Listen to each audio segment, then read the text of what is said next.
Hey everybody, this is Chelsea Schaefer. And Caitlin Gustav. And this is The Score, the official podcast of the sport of team roping.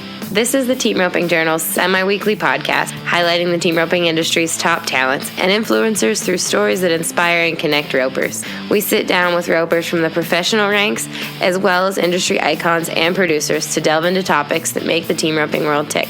This is season 2.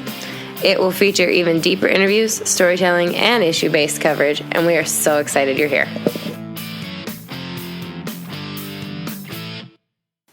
At the Team Roping Journal, we want to reach our readers wherever they are, whether that means in print, online, or on the go via a podcast.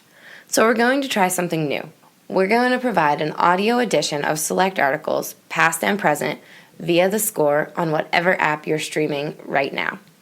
You'll be able to stream or download individual articles from the print publication, narrated by each author each month. We'll throw them in as a bonus episode, and if you like them, we'll do more. If you don't, by all means, let us know. Shoot me an email at cschaefer@aimmedia.com. Don't forget, before you go, leave us a review and a rating. I promise, we read each and every one, and we take your suggestions to heart. Now enjoy this first episode. This bonus episode of The Score is an audio edition of Outside the Box, the cover story on Sean Grant and the DT Horse program from our July 2019 issue of the Team Roping Journal. I'll explain how Sean Grant's unconventional training methods, paired with Dean Tufton's breeding program, are driving the rope horse industry forward.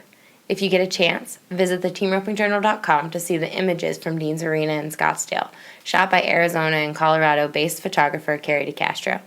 They might just help you visualize the track I'll describe later in this episode. Plus, it doesn't hurt to see the horseflesh eye candy that makes up the DT Horse program. If you're not in the middle of the horse training mecca of Scottsdale, Arizona, the name Sean Grant might not mean much to you. But if you pay attention to great rope horses, you've seen the fruits of his labor through the DT Horse program, championed by owner Dean Tufton and shown by the likes of legendary horsemen C.R. Bradley and J.D. Yates to American Quarter Horse Association world titles and American Rope Horse Futurity success. Grant, the man who spends the early years with those great horses, though, has chosen to spend his time out of the limelight and in the arena. But it's been his methods and his foundation that have set those great ones up for success, and it's Grant's meticulous attention to detail that makes him the perfect fit for Tufton's program. In fact, Grant might just be the greatest rope horse trainer you've never heard of. Grant, now 45, came to Arizona after childhood in Alaska, where he grew up in a rodeo family. His dad saw year-round opportunity in the Grand Canyon state, so the family moved south when Sean was 12. At 13, Grant started working for eventual Hall of Fame trainers Jimmy Paul and Jimmy Paul Sr., Mike Drennan, and Steve Payne for a chance to rope and ride good horses. I worked for Steve because I got to rope, Grant said. I went to the pro rodeos for a few years and got to the point where I realized I needed better horses and more money. I was roping with Monty Joe Petska, and he had told me about Jimmy Paul. He said he didn't live far, and he said he'd ride good horses, and I'd learn a lot. So for 5 or 6 years, I rode with him. That's when I got more into training horses. His dad was working there at the same time, and I got to ride really good cow horses. That's when I realized what I wanted my horses to feel like. At the same time, bit with the roping bug, Grant was hanging around guys like the late, great BFI champs Mark Arnold and Ricky Green, and eventual 7-time world champion Jake Barnes. Sean was around here when Clay and I were going a lot, Barnes said. He broke into the professional ranks, and he rodeoed and decided it wasn't his niche. So he decided to train rope horses, and he started incorporating his horsemanship into the rope horse industry. At 18, Grant was amateur in circuit rodeoing when he met a Canadian heeler named Dean Tufton. They roped together at the Jackpots while Tufton was rodeoing with Speed Williams at the time. He was one of the best jackpot headers in the business, Tufton remembered of Grant. He was winning everything. Grant circuit rodeoed until 2007. He's just got over $63,000 in PRCA earnings, really, all the while training horses in the Scottsdale area. He worked for Four Peaks Ranch for 15 years, where Tufton would eventually start sending him 4 horses a year from his ranch in Oregon. I've rode horses for Dean for the last 8 years, Grant said. He'd send me 4 at a time from Oregon, and I'd ride them from September to May. I'd send back those 4, and the next year, get another 4. But when Tufton moved his program to Scottsdale in 2017 to open a large-scale rope and cow horse operation, he coaxed Grant into a full-time role. Tufton's mission with DT horses is to build equine athletes that are easier to train, sounder, and faster, plus cowy and beautiful, by constantly upgrading their stallions and their mares in his 150-horse program. His execution strategy: cross the best studs on the best mares, rope the best cattle, hire the best horsemen, and take the best care of each animal to create horses that world champions and World Series ropers alike will have to have. It's all on me from there, Grant said. I've got the best horses, the best facility, and the best cattle, so if they don't turn out, there's something wrong. Stallions Hickory Holly Time, who won the 2018 World's Greatest Horseman title with Tufton's cow horse trainer Kelby Phillips, and Metallic CD, the reigning AQHA world champion in the senior heeling under J.D. Yates, now headline the breeding program. Plus, Tufton's superstar lineup of broodmares includes King Snazzy Sugar, who's one of AQHA's top performance producers and a dam to multiple world champions, as well as Little Miss Shiny Checks, the NRCHA's open bridle world champion. Several of the mares we're getting babies out of I've rode, Grant said. Almost everything in my barn is related. It gives me a good idea about what to expect. And when you're familiar with horses you've rode over other horses and you know them really well, and you get a sibling, you have a pretty good idea of what they're going to be. Each foal crop offers 20 to 25 horses, with Phillips and Grant working with Tufton to decide which horses go to the rope horse direction and which horses enter Phillips' cow horse program. Tufton believes in using natural horsemanship methods, inspired by popular Australian trainer Clinton Anderson, to maximize the mental preparedness of each colt for training, so Anderson apprentice Jeff Gleason works with every colt on the ground before Grant rides them as 2-year-olds. The 2-year-olds I want to ride for a year before I do anything, Grant explains. There's nothing wrong with tracking the dummy in a ring snaffle, but mainly the 2-year-old year is just getting them broke. These colts are starting to get rode in the spring. I really want to ride them all the way up to January, and then when I feel like they're getting more broke, then we'll start following the lead steer and roping the dummy on them. I like everything at a slow speed. It's a critical point. You don't want them leaning, you don't want them scotching. You want them to read your delivery. Halfway through their 3-year-old year, that's when I can have the header turn the lead steer for me.